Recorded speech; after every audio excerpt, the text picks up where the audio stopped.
اب یہ لوگ ہمیں مجبور کر رہے ہیں کہ ہم پھر اسی پرانی گمراہی میں واپس لوٹ جائیں۔ حضرت جعفر رضی اللہ تعالی عنہ کی تقریر سے نجاشی بادشاہ بے حد متاثر ہوا۔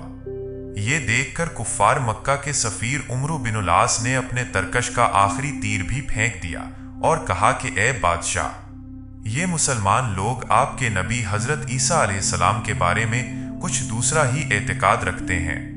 جو آپ کے عقیدہ کے بالکل ہی خلاف ہے۔ یہ سن کر نجاشی بادشاہ نے حضرت جعفر رضی اللہ تعالی عنہ سے اس بارے میں سوال کیا تو آپ نے سورہ مریم کی تلاوت فرمائی۔ کلام ربانی کی تاثیر سے نجاشی بادشاہ کے قلب پر اتنا گہرا اثر پڑا کہ اس پر رقت طاری ہو گئی اور اس کی آنکھوں سے آنسو جاری ہو گئے۔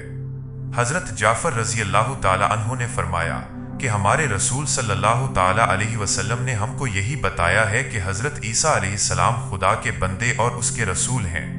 جو کنواری مریم علیہ السلام کے شکم مبارک سے بغیر باپ کے خدا کی قدرت کا نشان بن کر پیدا ہوئے۔ نجاشی بادشاہ نے بڑے غور سے حضرت جعفر رضی اللہ تعالی عنہ کی تقریر کو سنا اور یہ کہا کہ بلا شبہ انجیل اور قرآن دونوں ایک ہی آفتاب ہدایت کے دو نور ہیں، اور یقیناً حضرت عیسیٰ علیہ السلام خدا کے بندے اور اس کے رسول ہیں، اور میں گواہی دیتا ہوں کہ بے شک حضرت محمد صلی اللہ تعالی علیہ وسلم خدا کے وہی رسول ہیں جن کی بشارت حضرت عیسیٰ علیہ السلام نے انجیل میں دی ہے، اور اگر میں دستور سلطنت کے مطابق تخت شاہی پر رہنے کا پابند نہ ہوتا تو میں خود مکہ جا کر رسول اکرم صلی اللہ تعالی علیہ وسلم کی جوتیاں سیدھی کرتا اور ان کے قدم مبارک دھوتا۔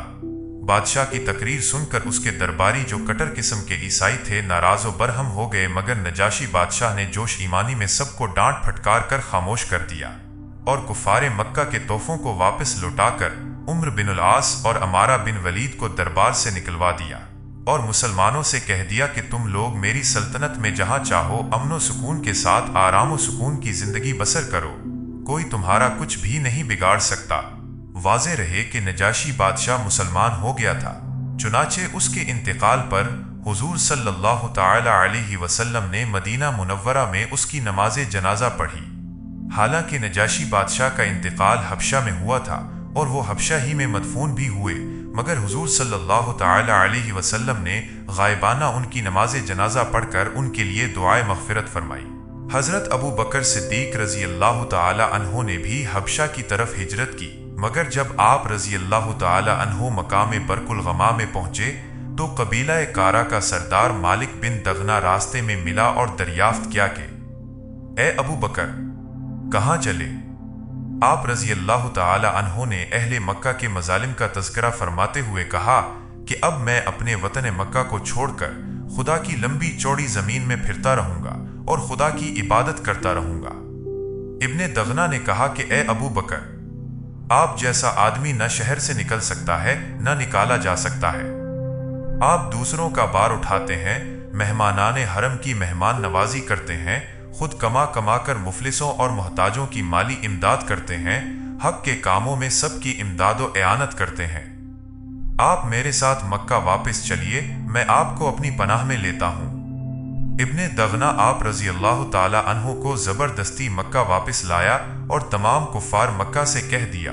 کہ میں نے ابو بکر رضی اللہ تعالی عنہ کو اپنی پناہ میں لے لیا ہے، لہذا خبردار کوئی ان کو نہ ستائے۔ کفار مکہ نے کہا کہ ہم کو اس شرط پر منظور ہے کہ ابو بکر اپنے گھر کے اندر چھپ کر قرآن پڑھیں تاکہ ہماری عورتوں اور بچوں کے کان میں قرآن کی آواز نہ پہنچے۔ ابن دغنا نے کفار کی شرط کو منظور کر لیا اور حضرت ابو بکر رضی اللہ تعالی عنہ چند دنوں تک اپنے گھر کے اندر قرآن پڑھتے رہے، مگر حضرت ابو بکر رضی اللہ تعالی عنہ کے جذبہ اسلامی اور جوش ایمانی نے یہ گوارا نہیں کیا کہ معبودان باطل لات و عزا کی عبادت تو علل اعلان ہو اور معبود برحق کے اللہ تعالی کی عبادت گھر کے اندر چھپ کر کی جائے۔ چنانچہ آپ رضی اللہ تعالی عنہ نے گھر کے باہر اپنے صحن میں ایک مسجد بنا لی اور اس مسجد میں علل اعلان نمازوں میں بلند آواز سے قرآن پڑھنے لگے اور کفار مکہ کی عورتیں اور بچے بھیڑ لگا کر قرآن سننے لگے۔ یہ منظر دیکھ کر کفار مکہ نے ابن دغنا کو مکہ بلایا اور شکایت کی کہ ابو بکر گھر کے باہر قرآن پڑھتے ہیں، جس کو سننے کے لیے ان کے گرد ہماری عورتوں اور بچوں کا میلہ لگ جاتا ہے،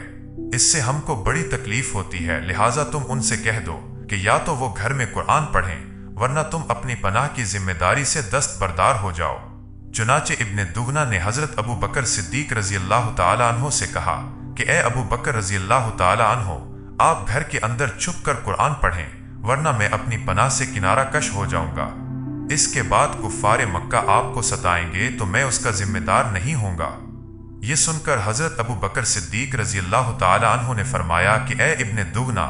تم اپنی پناہ کی ذمہ داری سے الگ ہو جاؤ، مجھے اللہ تعالیٰ کی پناہ کافی ہے اور میں اس کی مرضی پر راضی ہوں۔